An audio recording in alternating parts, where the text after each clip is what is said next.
According to the National Electrical Code, Section 410.30 requires ceiling fan boxes to be listed by a qualified testing agency. However, Section 410.30b does not specifically mandate a ceiling fan box for chandelier fixtures. The Wisconsin Administrative Code, specifically SPS 316.12, adopts the National Electrical Code with some modifications.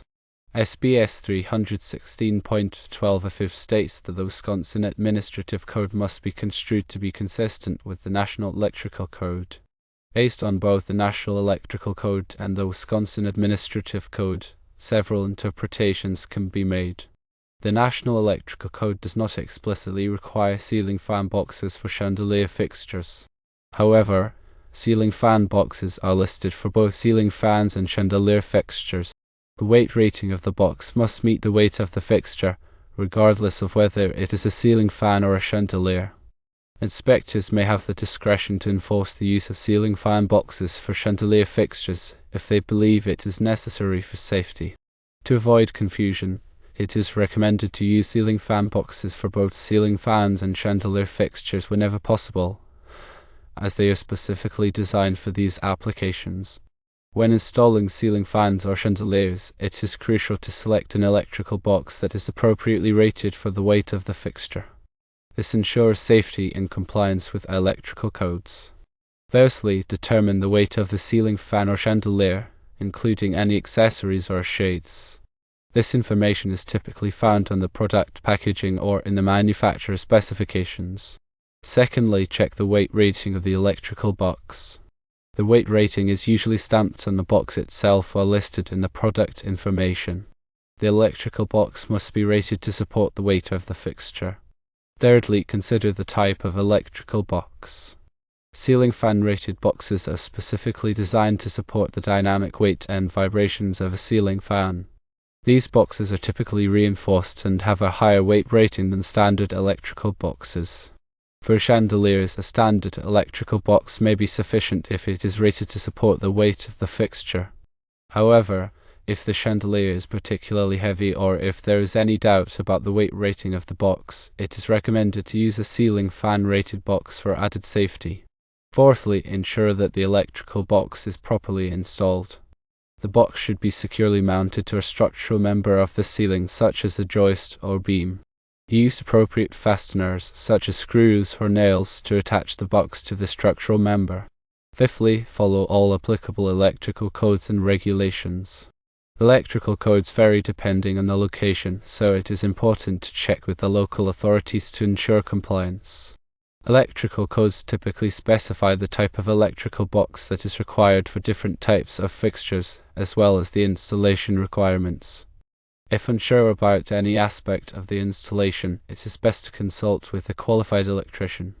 A qualified electrician can assess the situation and recommend the appropriate electrical box and installation method.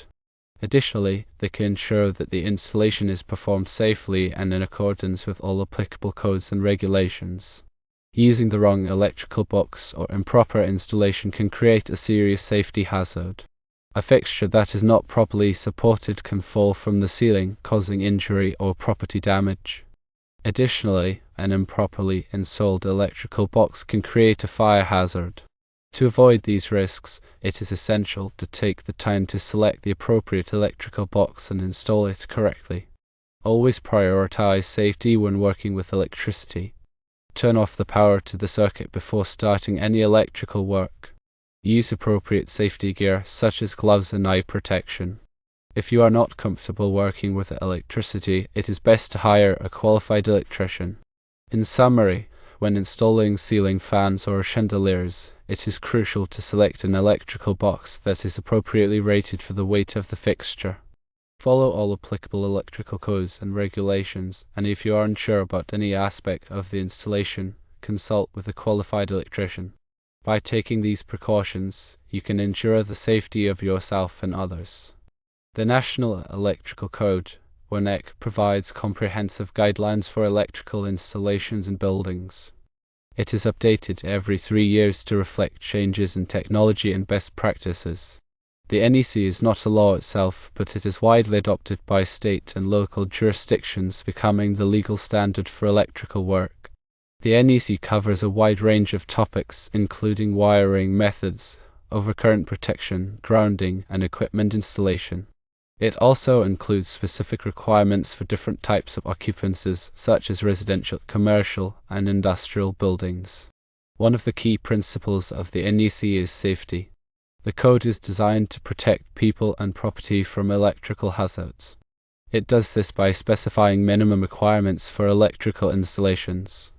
The NEC also promotes uniformity in electrical installations. By following the NEC, electricians can ensure that their work is consistent with industry standards.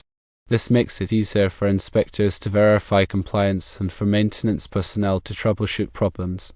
The NEC is a complex document, but it is essential for anyone involved in electrical work to be familiar with it. There are many resources available to help people learn about the NEC, including training courses, online tutorials, and code books. It is also important to stay up to date on the latest changes to the NEC. The National Fire Protection Association, or NFPA, publishes the NEC. The NFPA is a non-profit organization that develops codes and standards for fire prevention and safety. The NFPA also provides training and education on fire safety topics. The NEC is just one of many codes and standards that the NFPA publishes. Other notable NFPA codes include the National Fire Alarm and Signaling Code, the Life Safety Code, and the National Electrical Safety Code. These codes and standards are used by fire departments, building officials, and other professionals to ensure the safety of buildings and occupants. In addition to the NEC, there are other electrical codes and standards that may be applicable to a particular project. These include state and local electrical codes, as well as industry standards developed by organizations such as the Institute of Electrical and Electronics Engineers, or IEE, and the American National Standards Institute, or ANSI. It is important to be aware of all applicable codes and standards before starting any electrical work. Failure to comply with these requirements can result in fines, delays, and safety hazards. Electrical inspections are an important part of the electrical safety process. Electrical inspectors are responsible for verifying that electrical installations comply with applicable codes and standards. They typically conduct inspections at various stages of the construction process, including before wiring is concealed, before power is turned on, and after the project is completed. Electrical inspectors have the authority to require corrections to any electrical work that does not comply with the code. They can also issue fines or shut down a project if necessary. To become an electrical inspector, individuals typically need to have a combination of education, experience, and certification. They may need to pass an exam to demonstrate their knowledge of electrical codes and standards. Electrical inspectors play a vital role in ensuring the safety of electrical installations. By verifying compliance with codes and standards, they help to protect people and property from electrical hazards. When selecting an electrical contractor, it is important to choose a qualified and experienced professional. A qualified electrical contractor will have the necessary licenses and insurance to perform electrical work in the area. They will also have a thorough understanding of electrical codes and standards. To find a qualified electrical contractor, ask for recommendations from friends, family, or colleagues. You can also check online directories or contact the local electrical licensing board. When interviewing potential electrical contractors, ask about their experience, qualifications, and insurance coverage. Be sure to get a written estimate for the work before hiring a contractor. The estimate should include a detailed description of the work to be performed, the materials to be used, and the total cost of the project. It is also important to check the contractor's references. Contact previous customers to ask about their experience with the contractor. Find out if they were satisfied with the quality of the work, the timeliness of the service, and the overall professionalism of the contractor. Before starting any electrical work, be sure to obtain the necessary permits. Electrical permits are required for most types of electrical work, including new installations, alterations, and repairs. The permit process typically involves submitting an application to the local building department, paying a fee, and having the work inspected by an electrical inspector.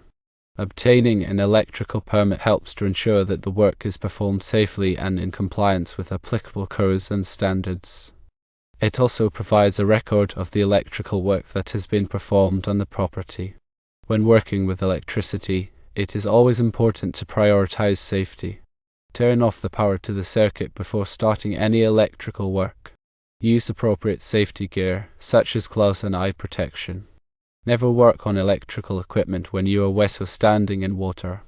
If you are not comfortable working with electricity, it is best to hire a qualified electrician. Electricity can be dangerous, and it is important to take precautions to protect yourself and others from electrical hazards. Grounding is an essential safety feature in electrical systems. Grounding provides a path for fault current to flow back to the source, tripping a circuit breaker or fuse and interrupting the flow of electricity. This helps to prevent electrical shocks and fires. There are two main types of grounding systems: equipment grounding and system grounding. Equipment grounding connects the metal parts of electrical equipment to ground. This helps to prevent electrical shocks if there is a fault in the equipment. System grounding connects the neutral conductor of the electrical system to ground. This helps to stabilize the voltage and prevent overvoltages. Grounding systems must be properly installed and maintained to be effective. The grounding conductor must be sized correctly and connected to a suitable grounding electrode.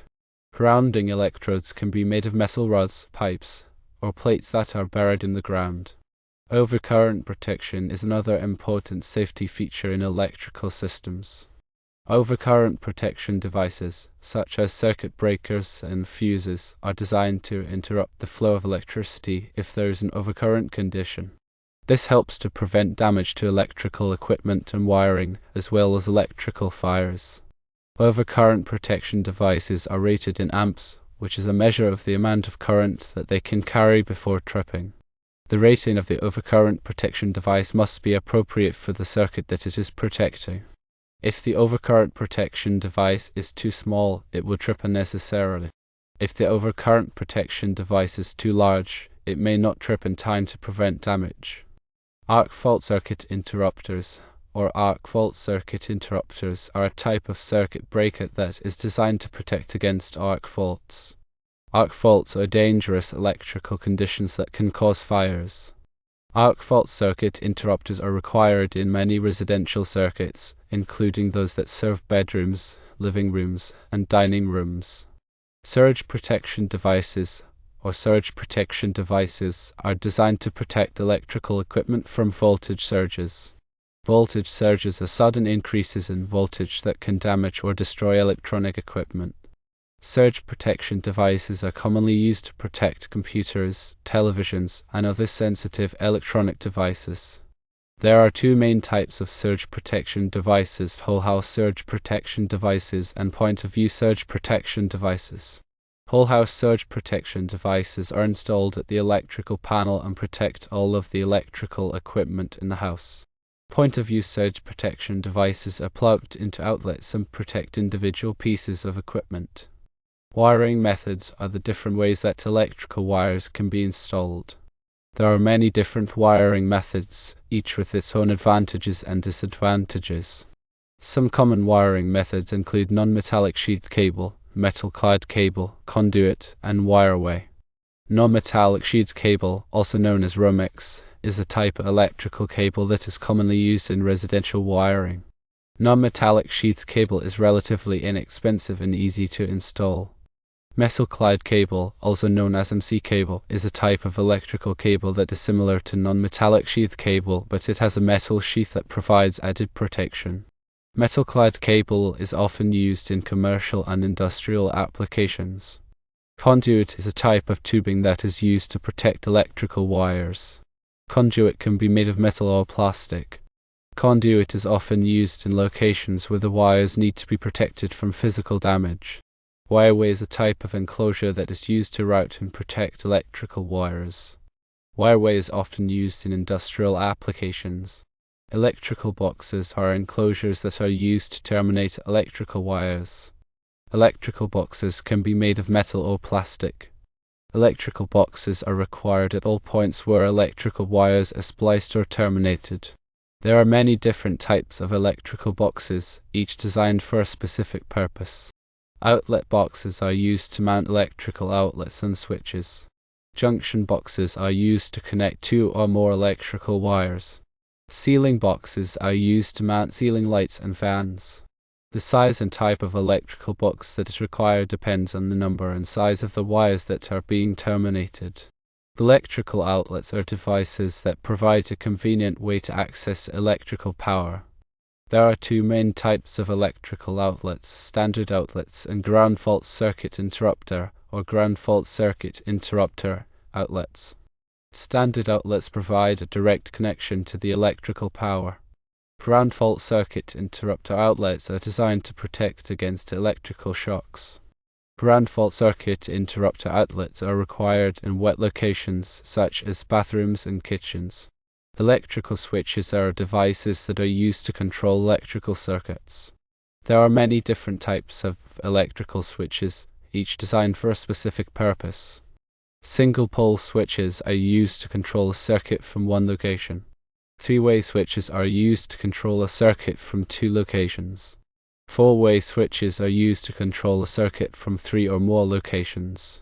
Dimmers are used to control the brightness of lights. Spot switches are used to control electrical circuits remotely, using a smartphone or other device. Lighting fixtures are devices that are used to provide illumination. There are many different types of lighting fixtures, each designed for a specific purpose.